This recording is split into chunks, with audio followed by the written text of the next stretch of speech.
मुंबई सोन्याच्या दरात सलग 7व्या दिवशी घसरण।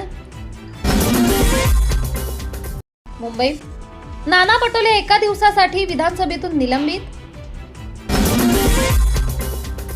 मुंबई शक्तीपीठ महामार्गावरून राज्यात ठिकठिकाणी आंदोलने। बेंगळुरू चेंगराचेंगरीसाठी आरसीबीच जबाबदार। धुळे 108 रुग्णवाहिका चालकांचे काम बंद आंदोलन। पुणे यावर्षी फक्त 927 जणांनी दिली मराठीतून नीट परीक्षा। धुळे राहुल गांधींचे निकटवर्तीय कुणाल पाटील यांच्या हातात कमळ। नाशिक करन्सी नोट प्रेस परीक्षेत 7 डमी परीक्षार्थी। धुळे शिरपूर येथील चोरट्यांनी चोरल्या तब्बल 14 बुलेट।